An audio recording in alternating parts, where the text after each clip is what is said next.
today we have a special guest, Mustafa Kemal Ruhi. He is no stranger to our institute. In fact, he got his PhD from our institute relatively recently, working at the Biophotonics lab. He is currently working as a postdoctoral research associate in the Joint Department of Biomedical Engineering at University of North Carolina at Chapel Hill, and also affiliated with North Carolina State University. He is continuing his studies on biophotonics and looking forward to his talk. Thank you, Mustafa Kemal. I already see your screen, your first slide. Please go ahead and take it from this point on. Thank you. Thank you. Thank you for inviting me. It's nice to see everybody. In this talk, I'll start with a short background on photodynamic therapy. Then I'll present my PhD study that I conducted in Biophotonics lab, as Cengiz Hoca mentioned. In the last year of my PhD, I spent 6 months at Harvard Medical School Wellman Center for Photomedicine.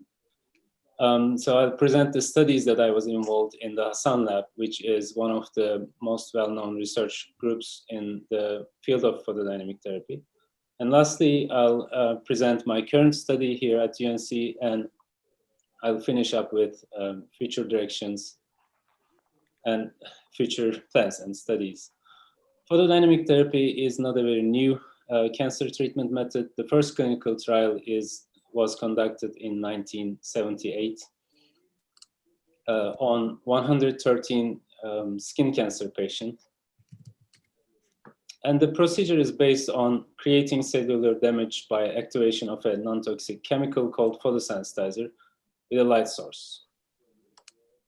In a cancer treatment, photosensitizer molecules are injected into the body.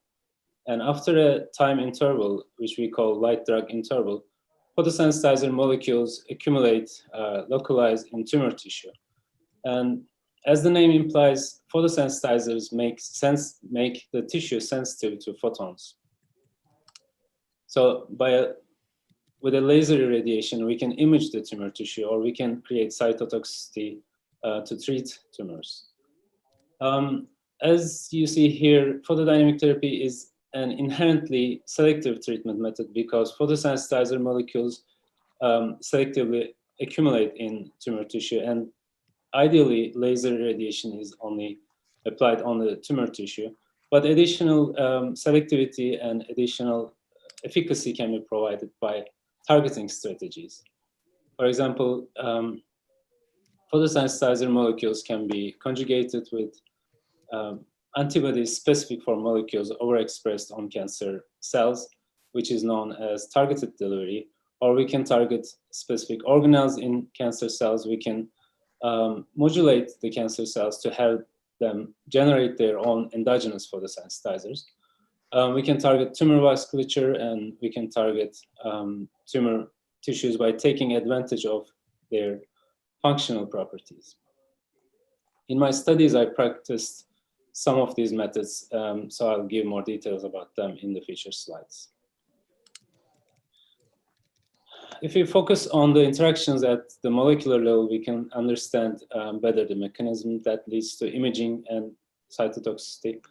So in PDT, the photosensitizer molecule is at the ground singlet state, and when we excite the molecule by a laser, appropriate wavelength laser, the molecule is excited to the singlet excited state. And while the molecule is returning to the ground state, energy can be released in the form of photons, which we call fluorescence, and we can use this for imaging purposes. Another possibility is that the molecule can make an intersystem crossing to the excited triplet state. And from this energy level to the ground level, the molecule can interact with the other molecules in the environment to generate reactive molecular species that are toxic for tissue. Photosensitizers are molecules that can be excited by UV visible or near infrared light. But in tissue, wavelengths shorter than 600 nanometer is highly absorbed by hemoglobin, as you see here in this graph. Therefore, absorbance at longer than 600 nanometer wavelengths is an advantage for a photosensitizer. Light in medicine is a big market, and PDT comprises around 10% of this market. So in 2014, PDT was around a $3 million industry, and some of the clinically approved photosensitizers are verteporfin, which is also known as BPD, aminolevulinic acid-induced protoporphyrin 9, and indocyanine green, which is actually not a photosensitizer, it's an imaging agent, but it has been researched as a photosensitizer. There are other photosensitizers approved in clinics, and PDT is applied in clinics now with many photosensitizers, but I wanted to focus on these three because I used these photosensitizers in my studies. In my PhD, I studied ICG, which is a non-toxic dye that was approved in 1958 by FDA, Food and Drug Administration at the United States, for applications including indication of cardiac output or liver functions. ICG is also used in clinics for imaging, for example, ophthalmic angiography, or to provide detailed anatomical information during surgeries like here. Along with its low dark toxicity, another advantage of ICG is that ICG molecules can be excited by wavelengths of light around 800 nanometer, which in the previous slide I mentioned that it is an advantage for a photosensitizer or for an imaging agent, because this light can penetrate deeper into the tissue. So ICG is an approved imaging agent, but there are also studies showed that ICG can be used for cancer treatment, but its treatment efficacy and method of killing was unclear. So our aim in the study was to evaluate the photochemical cytotoxicity of indocyanine green mediated PDT on different cancer cell lines. In this comprehensive study, I worked on different cancer cell types, and I studied different concentrations of ICG and laser energy densities of 808 nanometer laser. And I conducted experiments focusing on the method of killing and efficacy of indocyanine green mediated treatment. The results showed that although the efficacy of this method is lower compared to other photosensitizers, the excitement of ICG by near-infrared light causes non-thermal phototoxicity and cell killing by apoptosis at especially higher indocyanine green concentrations. And here we also saw that one of the cancer cell lines that I used, colon cancer cells, were resistant to this treatment method. This study was published in 2018, and these data formed the basis for multiple studies in the biophotonics lab. In the Hassan lab, the first study that I was involved was built on a previous study from the same group, conducted in 1996. In that study, the authors showed that simultaneous or subsequent photodamage to mitochondria and lysosomes enhances PDT efficacy. And we can do this in PDT because photosensitizers, based on their molecular properties, can localize on different organelles in cells.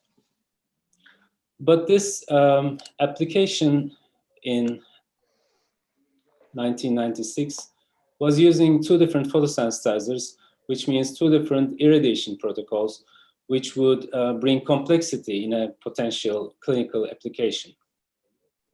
Therefore, our aim in this study was to use a single photosensitizer, but with two different formulations to precisely target these organelles with a single laser exposure. To do this, the first formulation of BPD was Visudyne, which is a commercially available available product. This is BPD in liposome. BPD is the photosensitizer, and it localizes on mitochondria and endoplasmic reticulum. And the second formulation was lipid-anchored BPD liposome, which we know that creates photodamage to lysosomes. And I used a 3D ovarian cancer model, or cancer nodules. In this figure, we demonstrated how this method works. I know it's a little bit small, but here the Visudyne liposome, BPD molecules in the liposome are associated with the lipid bilayer, and when it arrives to the cell membrane, the BPD molecules enters to the cell as free molecules. However, in lipid-anchored BPD liposome, the BPD molecules are conjugated to the lipid bilayer, so it can only be taken by the cell by endocytosis, the whole liposome, and those endosomes later matures to lysosomes, and by a single laser exposure, we could create damage on these specific organelles. In the experiments that I conducted, I grew ovarian cancer cells in 3D and applied PDT using the first formulation, the second formulation, and their combination.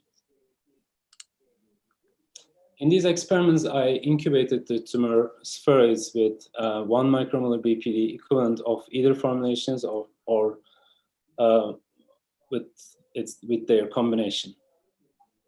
And here we see that PDT using the first formulation killed 3D tumor spheroids after 2.5 joules per centimeter square.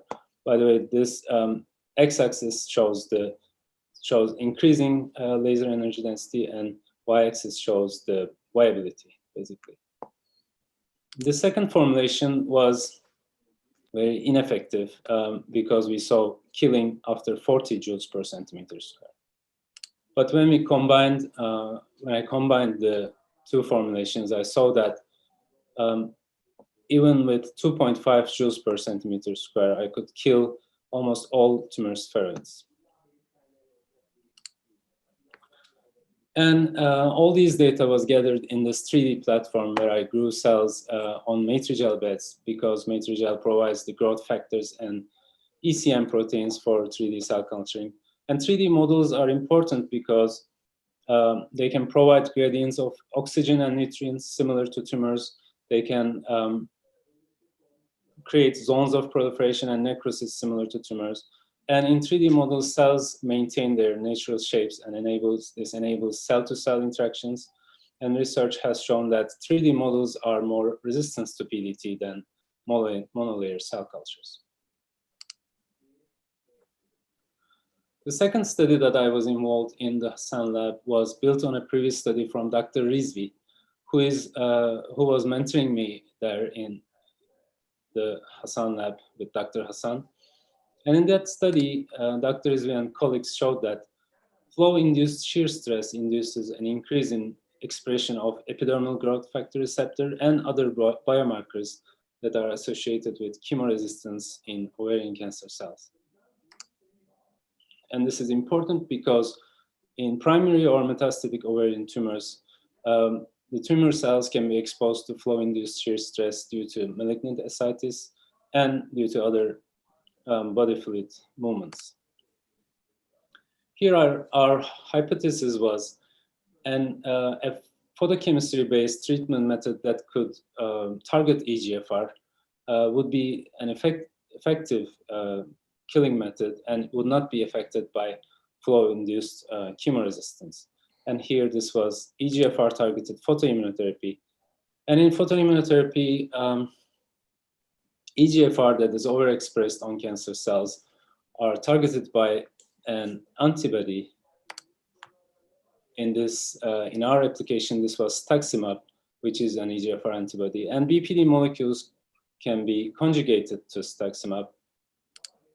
So we can deliver selectively our photosensitizers to cancer cells.